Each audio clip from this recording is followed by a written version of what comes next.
Hello there, everyone. This is Jed Shlackman. I'm a holistic therapist here in Miami, Florida.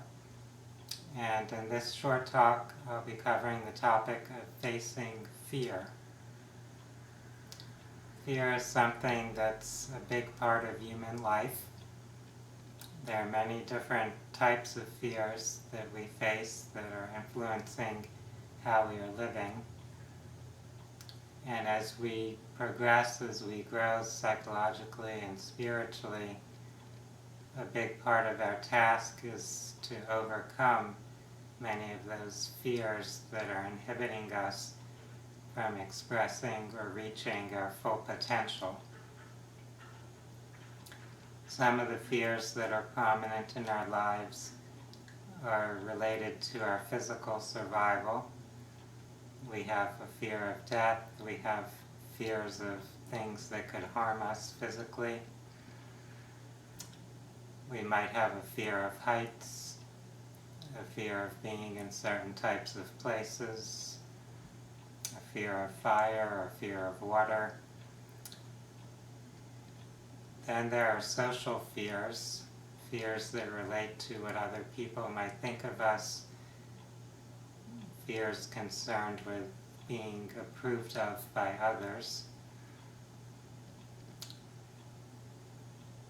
When we look at our lives, it's important to acknowledge and admit when we have a significant fear that's influencing or affecting us. One thing that often happens is that when someone encounters a fear, they try to avoid it or create things in their life to help them not have to face that fear. When we do that, in a sense, we're actually reinforcing the fear. Rather than facing it, we're telling ourselves that it's okay to continue having that fear and to try to do things to not feel, to not have to face that fear. As an example of this, if someone has a fear of public speaking, they might choose to avoid any type of situation where they would be required to speak in public. That might cause them to avoid classes or careers where you might have to speak in front of a group. It might lead them to avoid being in groups of large people where they might be called on to speak before a group. And so by avoiding those things, they're ensuring that they never really get to face and overcome that fear. When we have these fears, we're really giving away our energy to that fear, or giving away our power to it. So that fear, in a sense, has control over us.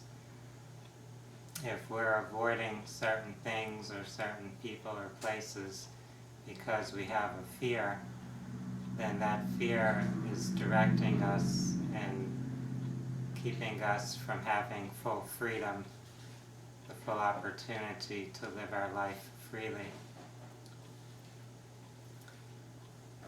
When we overcome a fear, we're actually gaining more power, more self-confidence. We're able to express ourselves more fully.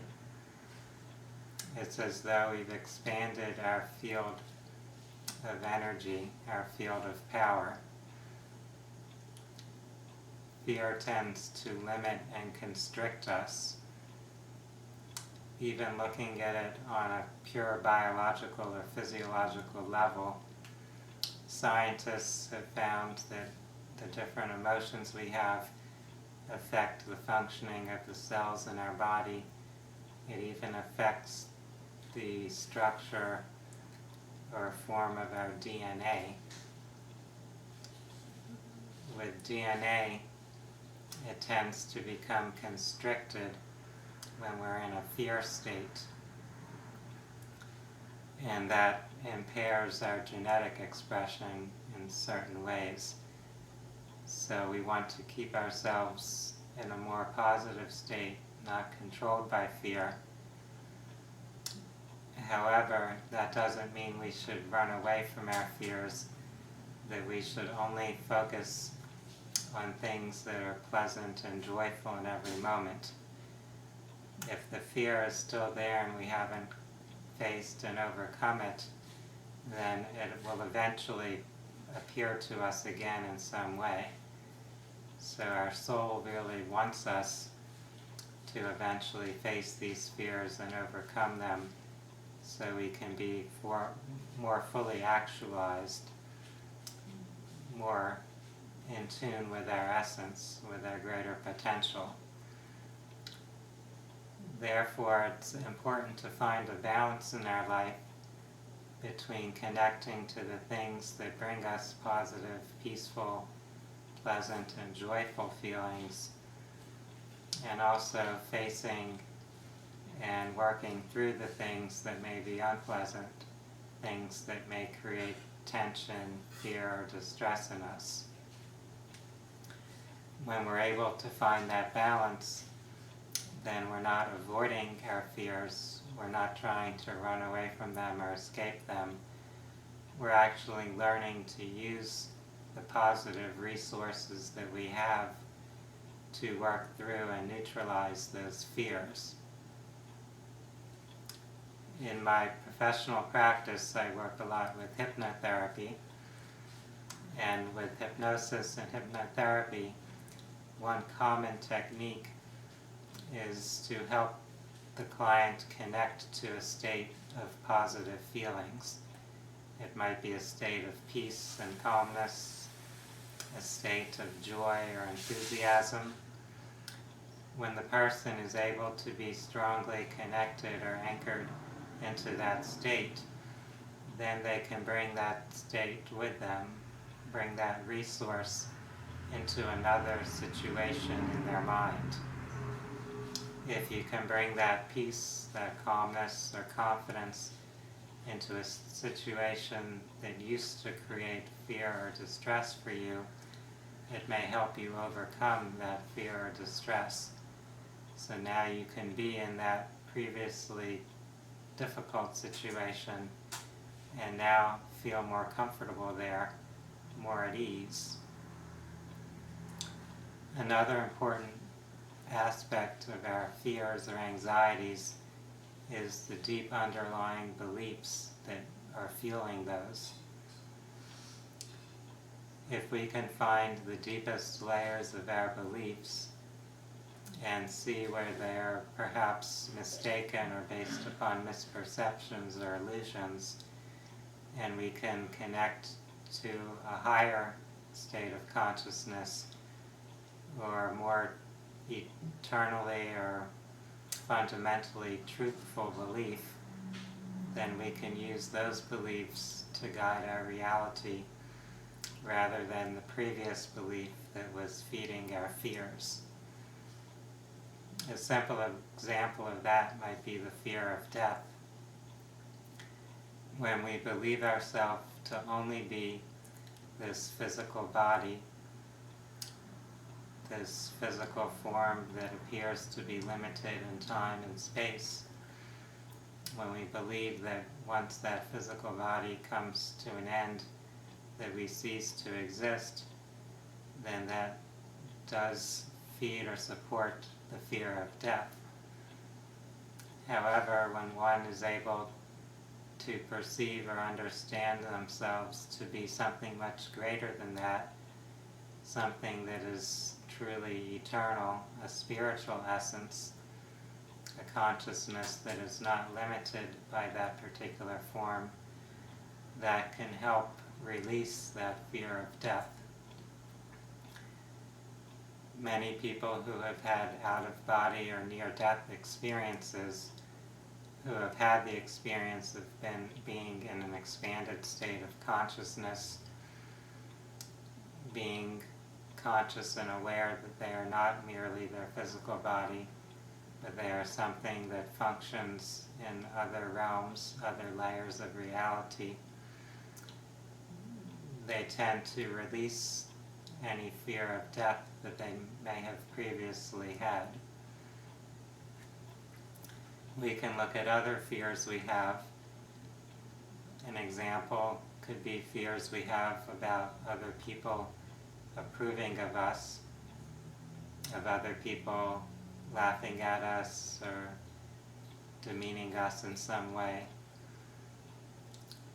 When we change our belief to one where we see that we don't need to have others' approval to feel good about ourselves, to have inner peace and joy, then we are no longer dependent upon the reactions of others. We are more free to just be ourselves, to be authentic, to express what is natural to who we are. And then however people might react or respond, we'll be okay with it. We'll no longer need to have a fear about it. I encourage each of you who are watching this presentation to look at your own life, to acknowledge fears that you have, and to make an effort to face them, to confront them, to challenge your own fears within yourself, to look at the beliefs that underlie those fears, and to take steps to override or work through the fears in a practical, action-oriented way. So it may involve stepping outside of your comfort zone, doing something that you haven't done before, and also to connect to those parts of yourself that are really beyond those fears, the parts of you that are full of love and joy, full of faith and trust, full of peace and harmony, and recognize that that is your more essential nature. That part of you is always there, no matter what fears may temporarily arise. There is always an aspect of you that feels completely peaceful, completely whole, at balance and in harmony. And you can access that aspect of your being to bring it into the place where you may have previously felt fear, and use it to help you be present in that particular place or situation, and enable you to be there and overcome the fear, to no longer be controlled or inhibited by it. Fear is one of the most significant forces at work in our world.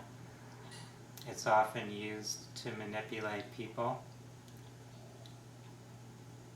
It's used to keep people under control, to keep people from recognizing their own power and potential. And for those of you that no longer wish to be controlled in those ways, for those that would like to experience more freedom, more love and joy, more fulfillment, then working through those fears is something that will be helpful for you to do. And as you do that, you are creating a positive example for others. You are helping fuel a ripple effect that can help allow other people to step beyond their fears also. The more of us that are able to break free of our fears, the more we go into resonance with other people that are doing the same thing. It's kind of like building a wave. As that wave builds, then the collective consciousness of our society will shift. It will be a society focused more on freedom, more on love, joy, and cooperation, less on fear or manipulation. So that concludes this short presentation.